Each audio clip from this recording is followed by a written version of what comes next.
നമുക്കത് ഇപ്രാവശ്യം വളരെ നല്ല രീതിയിൽ തന്നെ നടത്തണം. എല്ലാവരുടെയും സഹകരണം അതിൽ അത്യാവശ്യമാണ്. നമ്മുടെ കൾച്ചറൽ കമ്മിറ്റിയൊക്കെ അതിൻ്റെ പ്രോഗ്രാംസ് ഒക്കെ പ്ലാൻ ചെയ്യുന്നുണ്ട്. നമുക്കതിൽ കുറച്ച് ഫണ്ടൊക്കെ ഒന്ന് കളക്ട് ചെയ്യേണ്ടി വരും. എല്ലാവരും ആകെ ഉണ്ടാവും. നമുക്ക് കുറച്ച് ഫണ്ട് കളക്ഷൻ വേണം അതിനെന്തായാലും. എല്ലാവരും ഒരു കുറച്ച് സ്പോൺസേഴ്സിനൊക്കെ കണ്ടെത്തണം അതിന്. അല്ല, ഫാർമ നമുക്ക് പറ്റില്ല. നമുക്ക് ഹോസ്പിറ്റൽസ് വേണ്ട, ഫാർമ വേണ്ടെന്നല്ലേ പറഞ്ഞത് കഴിഞ്ഞ പ്രാവശ്യം? അതെ, ഫാർമ വാങ്ങിക്കണ്ടെന്നൊക്കെ ആയിരുന്നു കഴിഞ്ഞ പ്രാവശ്യം പറഞ്ഞിരുന്നല്ലേ നമ്മൾ? ആണോ? അല്ല, അങ്ങനെയാണെങ്കിൽ ആൾക്കാർ സഹകരിക്കാൻ തയ്യാറുള്ളവരുണ്ടാവും. ഫാർമ കമ്പനികൾ അത് വാങ്ങിക്കണോ അല്ല എന്നുള്ള കാര്യമൊക്കെ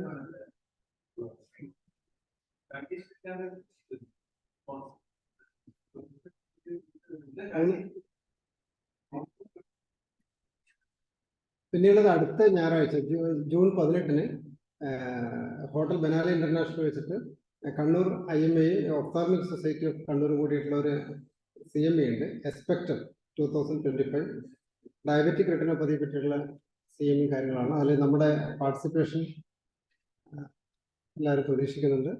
പരമാവധി ആൾക്കാർ അതിൽ പങ്കെടുക്കണമെന്ന്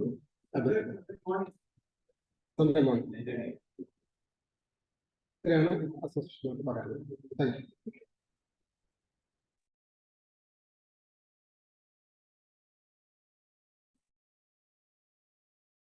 I invite Dr. Kannur to say a few words for the speaker.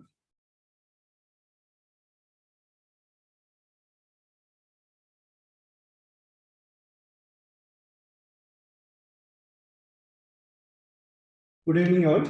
Today we have a urology topic, and as you know, with the advent of technology, it has revolutionized almost all aspects of medicine, especially the medical treatment also.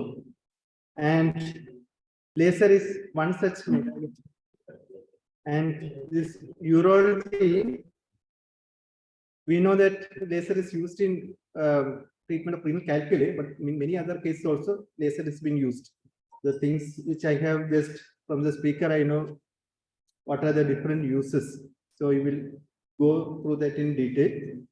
And to speak about this evolving neurosurgical perspectives with laser, we have a young urologist here, Dr. Basil Mathew.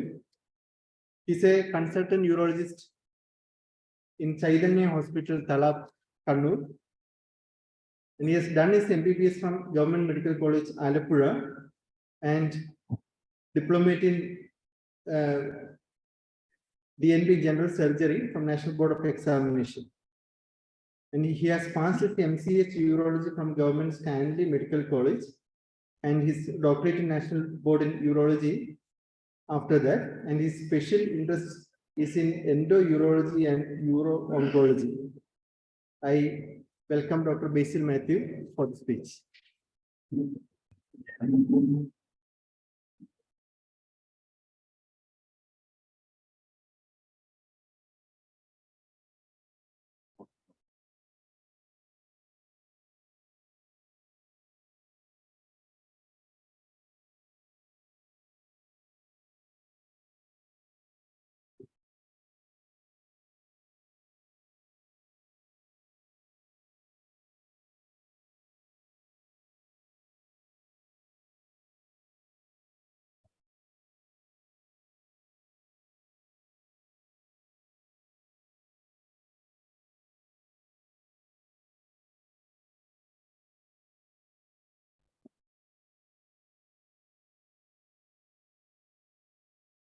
Thank you so much, sir, for the wonderful introduction. Respected office bearers of the Kannur IMA, dear senior doctors and colleagues, a very good evening to you. ആദ്യമായി ഇങ്ങനെ ഒരു അവസരം തന്നതിന് കണ്ണൂർ IMA-യുടെ ഭാരവാഹികളുടെ എല്ലാവരും ഞാനത് രണ്ടാമത്തെയാണ് ഞാൻ എൻ്റെ നന്ദി പറയുന്നു. പിന്നെ ഇന്ന് ആക്ച്വലി ഞാൻ ഇങ്ങനെ ഒരു ടോപ്പിക് ഉണ്ട് എന്ന് സംസാരിക്കണമെന്ന് വിചാരിക്കും. ഞങ്ങൾ പ്ലാൻ ചെയ്തപ്പോൾ ഞങ്ങൾ സാധാരണ ചെയ്യുന്ന യൂറോ സർജറിനെ പറ്റി കുറെ ഞങ്ങൾ എല്ലാ സർജറിനെ പറ്റി ഒന്ന് ഔട്ട്ലൈനായിട്ട് സംസാരിക്കണമെന്നാണ് വിചാരിച്ചത്. അപ്പോൾ ഹോസ്പിറ്റലിൽ ഞങ്ങൾ എല്ലാ സർജറിയും തന്നെ ഞങ്ങൾ റെക്കോർഡ് ചെയ്യുന്ന ഒരു സംവിധാനമുണ്ട്. അപ്പോൾ കുറെ ഇൻട്രസ്റ്റിംഗ് വീഡിയോസ് ഞങ്ങൾ റെക്കോർഡ് ചെയ്തപ്പോൾ ആ റെക്കോർഡഡ് വീഡിയോസ് ഞങ്ങളൊന്ന് കണ്ടപ്പോൾ നമുക്ക് മനസ്സിലായി ഞങ്ങൾ ചെയ്യുന്ന ഒരു 95% പ്ലസ് എല്ലാം തന്നെ laser ഉപയോഗിച്ചാണ് ചെയ്യുന്നത്. I thought, why don't we give the credit for the presentation to laser? അങ്ങനെയാണ് laser topic വന്നത്. I'm not here to speak much about the quantum mechanics of laser. The basics മാത്രം touch ചെയ്തിട്ട് I'm just going through a few case scenarios where we have taken the benefit of laser. So, laser, before when I start, I have to mention the history. So, laser initially was described by Albert Einstein with the theory of light. In the theory of light, he has mentioned different spectrums of light, which includes UV, infrared, visible light, the electromagnetic radiation, everything. And he said laser can be produced from either of this. And Theodore Neyman, who is an American physicist in 1960, he brought about, invented the first visible laser light, and it was in 1966. The laser was used as an application in urology. And coming to the physics, laser actually is an acronym for light amplification by stimulated emission of radiation. It is going a little complex, so I will explain in a way that I have understood it. So every atom has protons and neutrons in its core, and electrons revolving around the nucleus in a electromagnetic core, actually. So when an energy is given to the electron in the form of a photon, the electron jumps from the inner core to the outer core, absorbing the energy. That is called absorption. And spontaneous emission is like when the electron with the higher energy level contained in the outer orbit jumps back to the neutral position, its normal position, releasing a photon. And this is what happens in normal light production. So this is what we have to understand. In normal light, electron is absorbed by the photon is absorbed by the electron. It jumps into the higher orbit and releases energy as light energy and heat energy. And this is what typically happens in a tungsten bulb or usual bulb. So what is the difference between a normal light and laser? So in laser, a principle called spontaneous emission happens.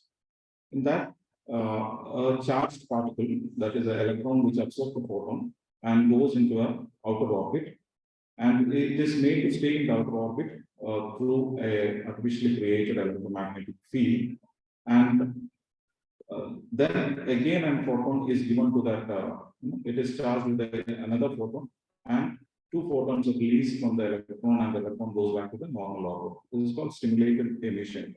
And the properties in this is like the emitted photons are monochromatic, so that laser always has a single light, single color, and it is collimated. That means they don't diverge or converge, and their focal length is infinite, so that you can point laser to infinite length, and coherent. They're always in phase. So that's it. That's about the basics of laser. And let's see if it is worth this hype. So, thinking of laser which all scenarios that we as a urologist apply laser, it can be used in kidney, ureter, bladder, and urethra. That's all that we deal with. So I'll be going to each case scenarios, and we'll discuss how the laser is benefited. I will show a conventional method of treatment of that condition, and using laser, how it differs. So the first case is we have a 40-year-old male patient with no hormonal illness, presented with right growing pain, and his evaluation, everything is normal. In the CT, you can very well appreciate there is a right renal pelvic calculus almost to the size of 2 to 3 centimeters. And what are the treatment options for this patient? So we do have open surgery, we do have PCNL, and we do RIRS. PCNL stands for percutaneous nephrolithotripsy, and RIRS is retrograde intravenous surgery, in which we use a laser. Open surgery is kind of it's gone off the hand. No one does it, because open surgeries the morbidity and mortality of open surgery is very high, and the patient going back to its normal routine, it's like 2 to 3 months after open surgery was done. So we don't generally do it even in medical college. Open surgeries are seldom done right now. And rest of options are PCNL and RIRS. PCNL is a procedure which stands for percutaneous nephrolithotripsy. And this procedure, I'll just show you a video. This is how we do the case. This is an unedited video. So we position the patient in lithotomy. We put a ureteric catheter into the ureter of the concerned site. And then we position the patient prone. And using fluoroscopy and contrast, we puncture the desired calyx. And once we puncture, this is what happens. Clear urine efflux is seen. And when it is a punctured calyx and the desired calyx, we dilate the tract. The dilatation is done with serial dilators called Alkin's dilator. It's metallic. You can see is some amount of bleeding during dilatation, and it is dilated up to the desired. You can dilate it up to 20 French. You can dilate it up to 26 French. The more the dilatation, the more the injury to the kidney. And it is considered that in a single dilatation, almost 2% of the nephrons are lost. That's permanent damage. So in some cases, we have to do a single tract dilatation. In some cases where it is diaphragm calculus, we have to dilate all the 3 tracts, all the 3 calyces actually. So in that case, almost 5 to 6% of nephrons are lost in a single surgery during PCNL. But no, that is inevitable in some cases because if the patient's stone load is very high, we have no other options other than to go ahead with this. So once the dilatation is done, we place this sheet called Amplac sheet, and once Amplac sheet is in place, we are almost certain that it is within the pelvic dialysis system, and then we use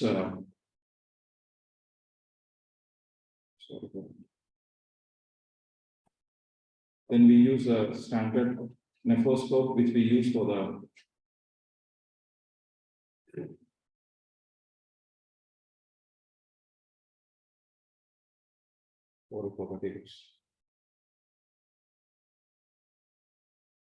So this is what we see when we put in the nephroscope.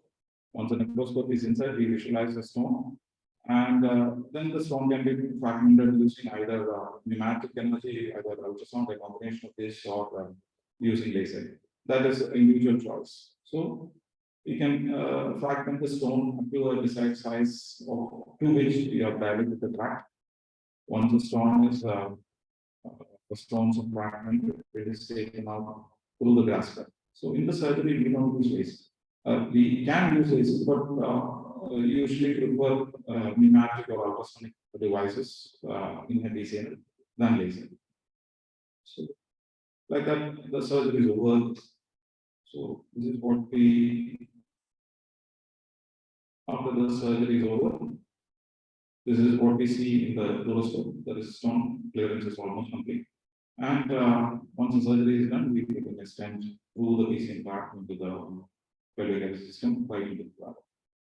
And this easier said than done, because in a PCNL is a partly blinded procedure. We visualize only the pelvic dialysis system, and we have no clue regarding the vascular anatomy of the kidney in a PCNL. Usually it is said we are advised to go through the vascular plane of Brodels, which is between the anterior third and the posterior one third of the kidney. But many of them we know the kidney's orientation is completely different. It is very subjective in patients. We cannot generalize. So each and every puncture we do, it can go through the vascular plane, it can go through the vascular plane, it can puncture a major artery. If you all know, kidney receives around 20% of the cardiac output. If a major artery is punctured, then it is a catastrophe. If there is a major bleeding during the procedure, we might have to abandon the procedure. We'll have to try and consider the methods to stop it. If it is not stopping, we may have to take the patient to emergency anticoagulation if it is available or also of the patient. In some rare cases, once we open up, we ends up in effect. So PCNL is not a very safe surgery as it is being described, but it is sometimes we have to resort to this procedure because the strong body is very high. We have to resort to this procedure. So I'm not against the surgery, but it has its own complications. Coming to the next case, almost similar case scenario. In this, the patient has stone in the left renal calyx, almost a partial stagnant calculus. There is a 33-year-old lady with no comorbidities, almost similar to features. And in this, we are doing a retrograde internal surgery using laser. So, how the surgery goes, the patient is positioned in the bottom position. We put a action field, it's a tubular thing into the ureter. And once we are in the ureter, we put our flexible ureteroscope into the kidney. We are going through the ureter into the kidney. Once we are inside the kidney, we can directly visualize the stone. So here the stone is visualized inside. Once the stone is visualized in focus, we put in the laser fiber. It is a 200 micron laser fiber, which is flexible. We can actually flex it to almost 170, 180 degrees. Nothing happens. And once the stone is focused, we start using the laser, and that's it. It just powders the stone. And this is the real-time surgery. Actually, it is not edited surgery. So almost the duration that we have taken in the surgery is almost 10 to 12 minutes for completely fragmenting the stone. So the advantage is we have the ureteric action speed. We are completely instrument of fluid. So that fluid washes all the fragments and all the small fragments just come through the ureteric action speed. Almost 90% of the stones are cleared then and there. And some powders may remain, but comes out through the ureter later on. So after powdering, this is how it ends. There is not even a drop of blood loss. So that is a crux of it. And secondly, the patient goes home on the next day. In PCM, the patient has to be in hospital at least for 4 to 5 days, and then after surgery, the patient has to take rest for more for 2 to 3 weeks. And then again, the chances of healing is not completely gone because during the fat fracture, there can be it can form static malformations, and again, the patient can bleed again. In RARS, there is no risk of bleeding at all, and the patient can go back to routine activities in 2 days' time. So that is an advantage of RARS. So that's it. You can see the real time, it's almost 12 minutes, 14 minutes, it's almost full clear, and only some mucosal injury that's also seldom happens during the procedure. The stone is almost clear. So looking at these two surgeries, almost similar scenario, we can conclude that RARS is far better than PCNL. But PCNL also some cases where the stone load is really high, this is stagnant calculus. You cannot resort to RARS, one or two sitting RARS won't clear the stone. In those scenarios, we have to resort to PCNL, but otherwise, I would prefer RARS in 95% of the cases, maybe 99% of the cases than PCNL, considering its ease of surgery and the benefits to the patient. The next case is kind of interesting. A 64-year-old gentleman is a chronic smoker with diabetes and hypertension. His history of CVD, vessel disease, is present with financial barriers. So initial evaluation of the injury was probably common. The human psychology was 98 sisters probably was common.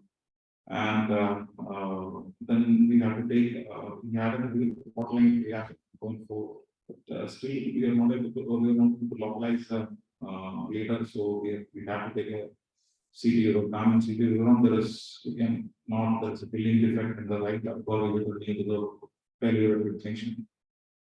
And in these usually this presentation, this kind of findings is seen in transitions of carcinoma, like urothelial carcinoma.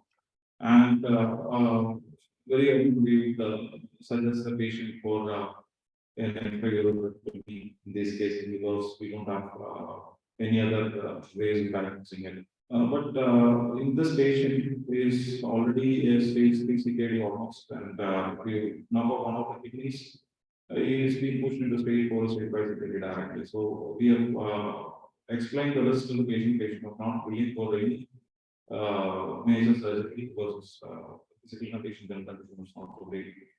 And then we planned for the biopsy, it was for the biopsy for the same, and biopsy again came out to be inconclusive. Then the only next option was to go in and apply this lesion with the laser. If you ask me if it is rightly done, considering the oncology, it's not rightly done, but considering the requirement of the patient, the needs of the patient, we just took the chance and went ahead with laser ablation. And this was in our picture, it is a little field-wise added so that it doesn't look vascular. So we started ablating the tumor, and it was a multifocal tumor in the world with almost 3-4 sites. There was papillary clones, a C, and the tumor was completely ablated. You can see the proximal continuity is seen here. And we have gone up to the depth of muscle. Actually, this gives a little magnification, and we can see muscle fibers of the ureter here. So we've gone up to the depth of muscle, and then after the surgery, we have strengthened the patient. The patient was symptomatically free then.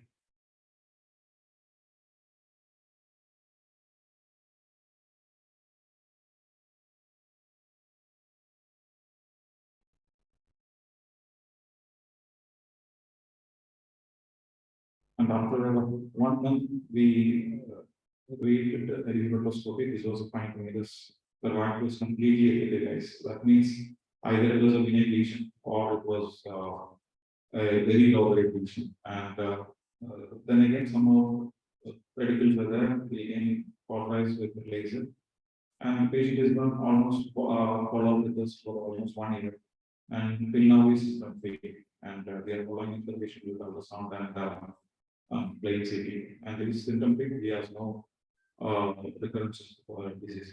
So, if you ask me, is it right or wrong? Is not right to do this? But considering the patient's physical condition and the surgical risk that we pose the patient, this is a reasonable procedure that we have done.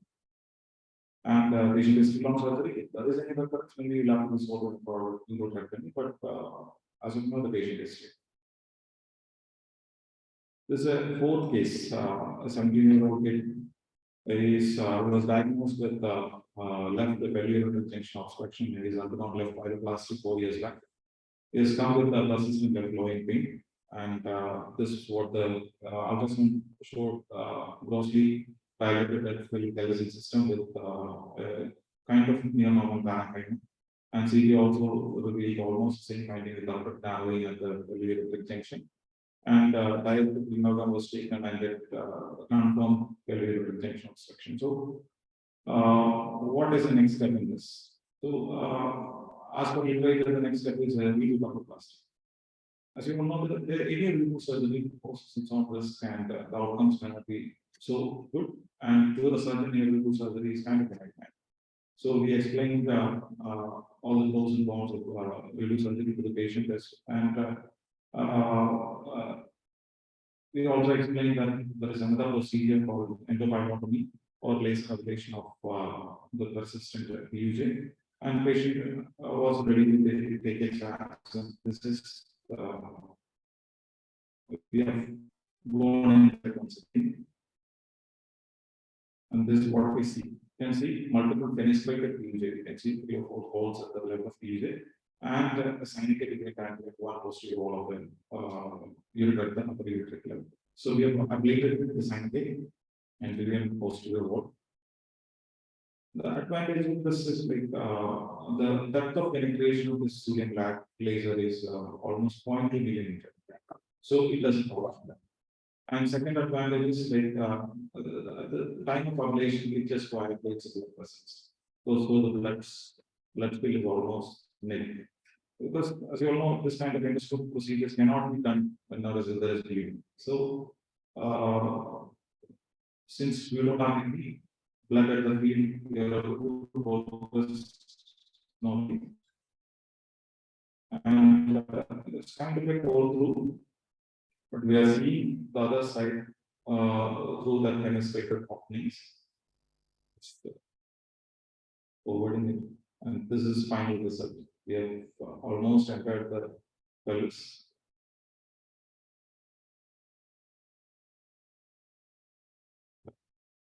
With the division of that fiber, we are almost into the renal pelvis, and you can see a very well dilated dialysis system with the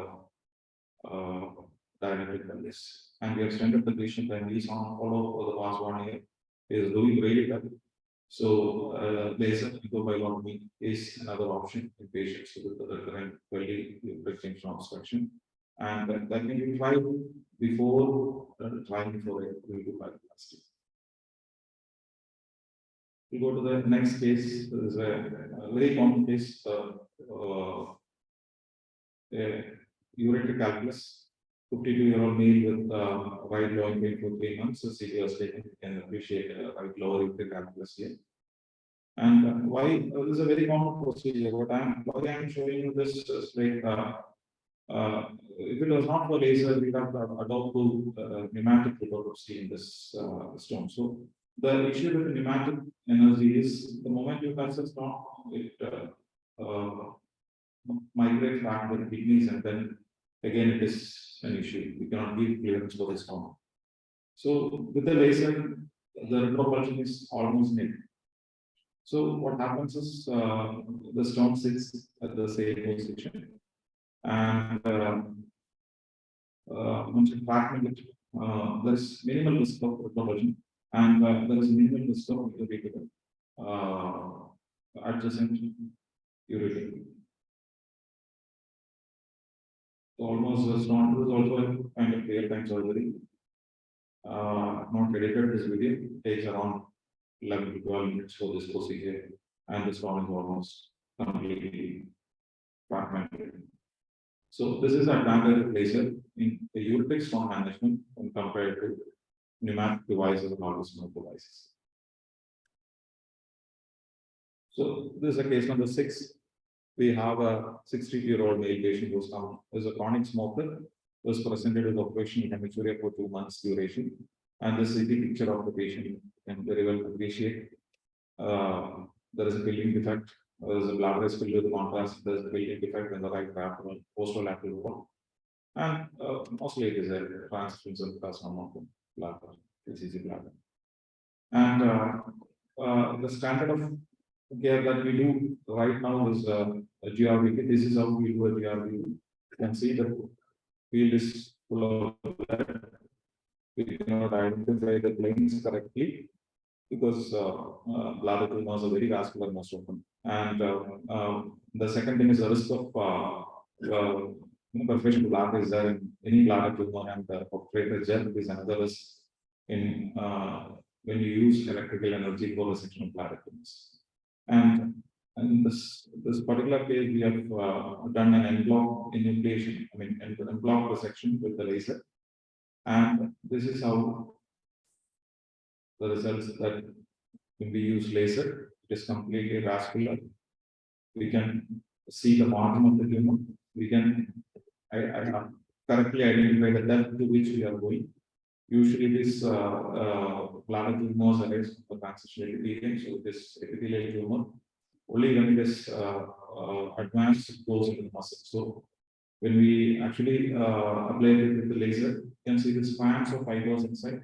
Those spans are muscle spans. So we can correctly delineate the depth up to which the surgery has to go, the enucleation has to go, the en bloc resection, the depth calculation is precise with laser, and there is zero bleeding.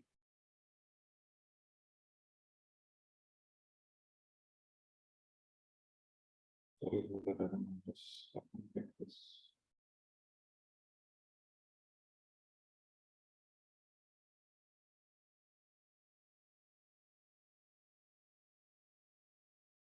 So you can see the spans of muscle fibers at the base of the resection.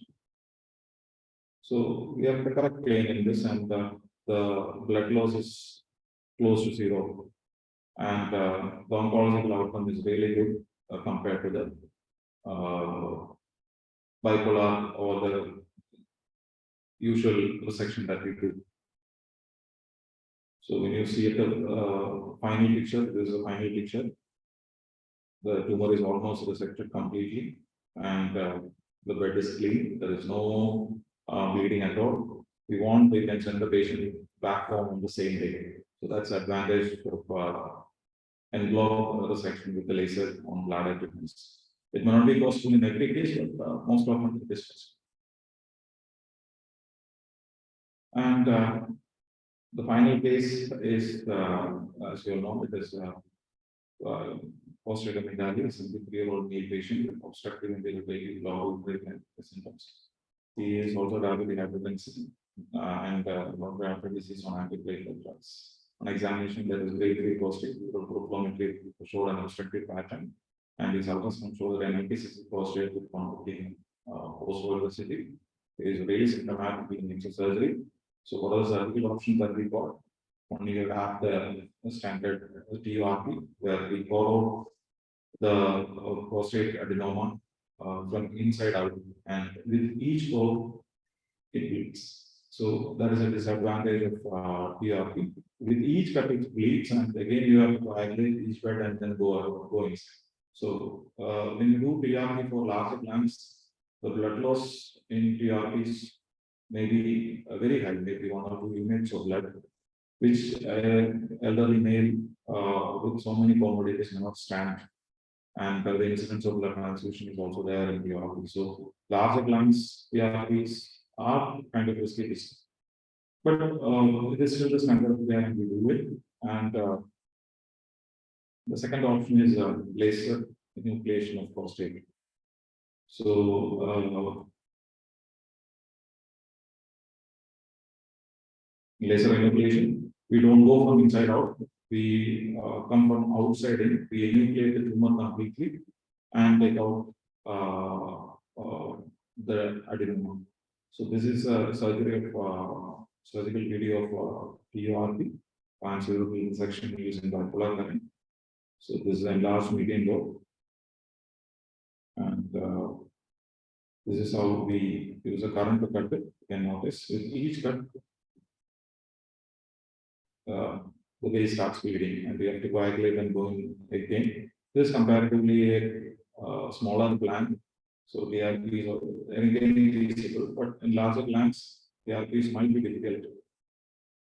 And this is how we attain in most cases in TRP. It will be like depending on the vascularity of the gland, it may be vascular, may not be vascular. Smaller glands, TRP is coming, but larger glands, TRP again has a risk of high blood loss. And this is how laser enucleation of prostate happens.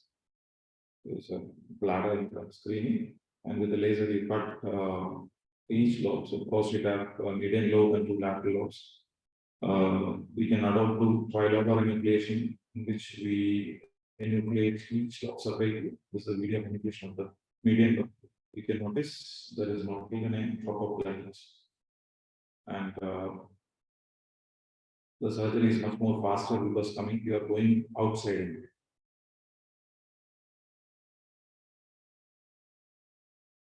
So after taking out the median lobe, there is no blood loss. Similarly, the lateral lobes are also cleared, and that's it. The surgery is done. The time duration depends solely on the size of the gland. But then again, we are improving the technique, and I guess we have completed around 500, close to 400 plus billion laser enucleations of prostate, and the results are fairly good. The only disadvantage with laser enucleation is a temporary stress leak because with this complete enucleation compared to the TURP, and the complete adenoma is taken out. So the adenoma which is closer to the sphincter, when you remove it, the sphincter can be a little lax. And some patients can have a little amount of stress lesion post-operatively, but usually it's 1 or 2 weeks time. And the biggest advantage is it doesn't recur. DRPs, if the complete adenoma is not taken off, it can recur depending on the hormone status of the patient, maybe after 10 or 5 or 10 years. Again, we might have to resort to the DRP. But that scenario does not occur in laser injection of the prostate. And that's it. Any presentation is not done with figure laser. I'm just talking about prostate alone. The EA 2012 European Association of Urology 2002, 22 guidelines have come out with saying that William laser enucleations have almost a similar efficacy and outcome compared to the enucleation. That's it. Zerbi was Dr. Abhilash, Dr. Gaurish, and Dr. Alphonse. The 4 of us are there in Chaitanya. Thank you. Thank you.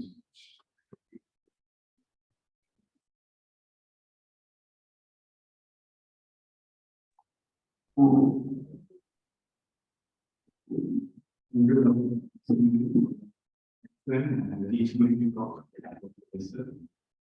topic is for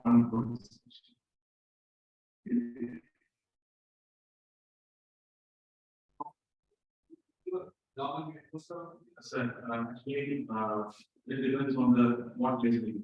So, initially, is this the zero laser radiation, the applications more which is very, very important. How we can better penetration is very important in critical areas. But latest lasers, doing lasers, we want to be. So that is kind of preset later. And secondly, that can cause completely data. So in most of the procedures in which we use laser is irrigate the fibers of the so that temperature is generated at that point is emotionally ready.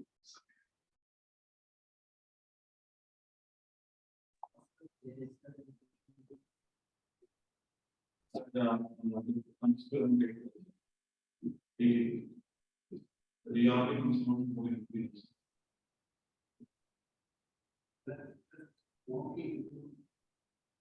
Is it? Yes, sir. The fine for black gas in the alternative.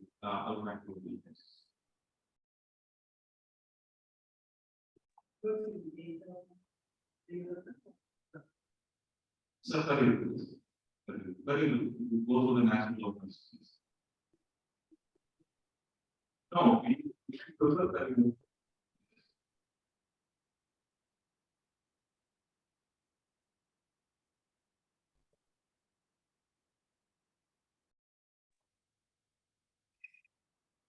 Doctor?